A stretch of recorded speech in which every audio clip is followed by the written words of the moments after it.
आज म हजुरहरूलाई घरमै सजिलैसँगले चितवनको तास बनाएर देखाउँदैछु। युट्युब च्यानल अमर पंछी फूड वर्ल्डमा यहाँहरूलाई धेरै धेरै स्वागत छ।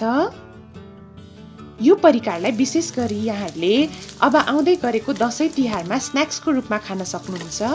यो परिकार चाहिँ सुरुमा चितवनदेखि खानलाई सुरु भएको हो, तर आजकल चाहिँ यहाँहरूले सजिलै जताततै चितवनको तास चाहिँ भेटाउन सक्नुहुन्छ रेस्टुरेन्टहरूमा। तर बाहिर रेस्टुरेन्टको भन्दा पनि घरमै हामीले यसलाई सजिलैसँगले बनाउन सक्छौं। खास गरी यसलाई चाहिँ भुजासँग सर्भ गर्ने गरिन्छ, तर मैले चाहिँ आज यसलाई टाइचिन चिउरासँग सर्भ गरेकी छु। एकदमै मिठो बनेको छ यो चाहिँ। आज म चाहिँ यहाँहरूलाई 3 जनाको लागि बनाउने तरिका सिकाउन जाँदैछु। त्यसको लागि मैले आधा केजी मटनलाई लिए।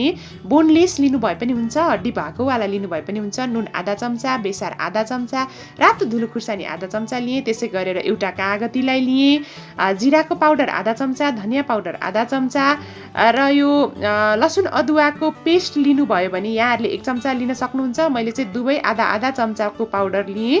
त्यसै गरेर मरिचको धुलो आधा चम्चा र कसुरी मेथी 1 चम्चालाई लिए। कसुरी मेथी चाहिँ अप्सनल हो, यसले चाहिँ राम्रो स्मेल दिन्छ, त्यही भएर मैले कसुरी मेथी लिएकी हुँ। सबैभन्दा पहिला यो मटनलाई म्यारिनेट गर्दैछु म। सुरुमा रातो धुलो खुर्सानीलाई राखेँ। मैले चाहिँ काश्मिरी खुर्सानी युज गरेकी हुँ, यसले राम्रो कलर दिन्छ तासमा। त्यसै गरेर मैले राखेँ बेसार आधा चम्चा, नुनलाई राखेँ आधा चम्चादेखि 1 चम्चासम्म राख्न सक्नुहुन्छ। त्यसै गरेर मैले गार्लिक पाउडर राखेँ, लसुनको धुलो,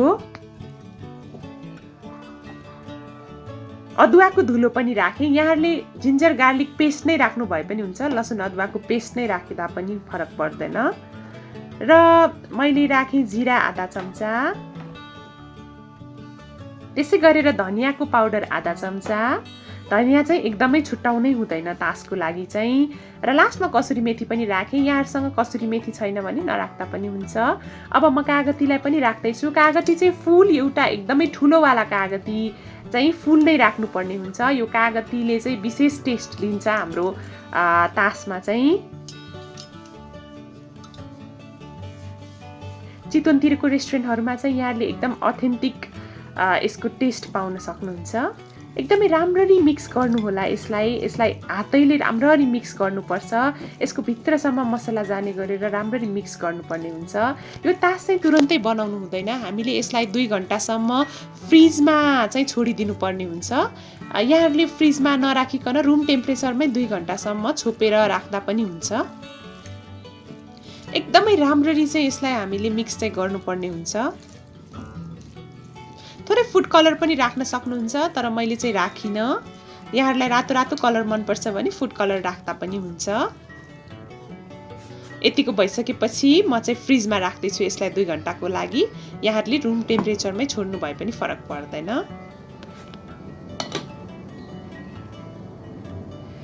र यसपछि चाहिँ 2 घण्टा भइसकेको छ।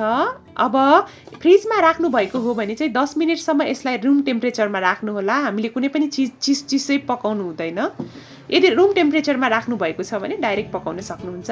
5 चम्चा जति भुटेको तोरीको तेललाई राखेँ। यहाँहरूले तोरीको तेल होइन कि भुटेको तोरीको तेल राख्नुपर्ने हुन्छ। भुटेको तोरीको तेल सजिलै बजारमा पाइन सकिन्छ।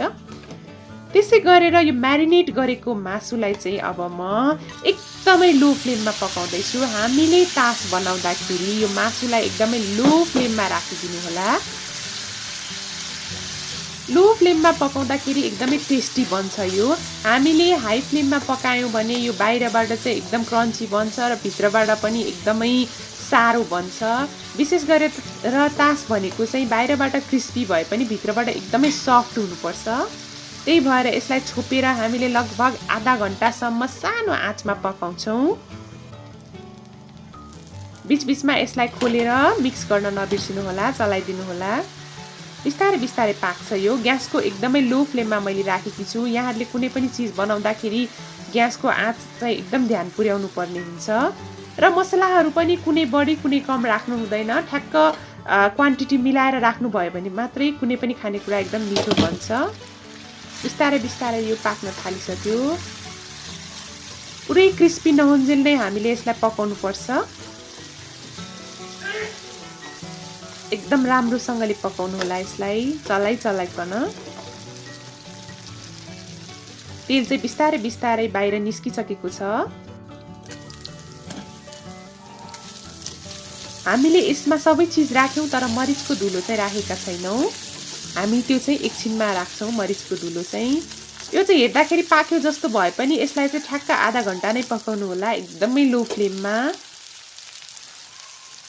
म यहाँलाई अगाडिबाट पनि देखाउँदै छु।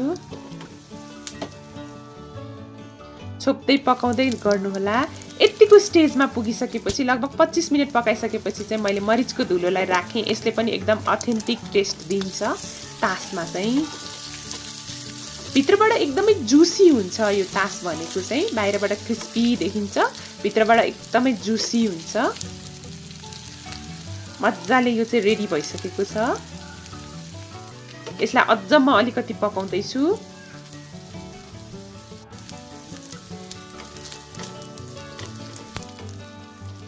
यसलाई चाहिँ हामीले तातै नै सर्भ गर्नुपर्ने हुन्छ।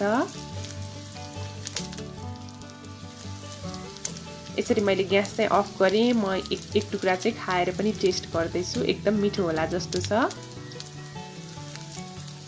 मैले चाहिँ ताइचिन चिउरासँग सर्भ गर्दैछु। यस्तो देखिसकेको छ। एकदम खाउँ लाग्दो बनिसकेको छ। दशैंमा यहाँहरूले खाजाको रूपमा खान सक्नुहुन्छ। एकदमै सजिलो छ बनाउन पनि, झन्झटिलो छैन।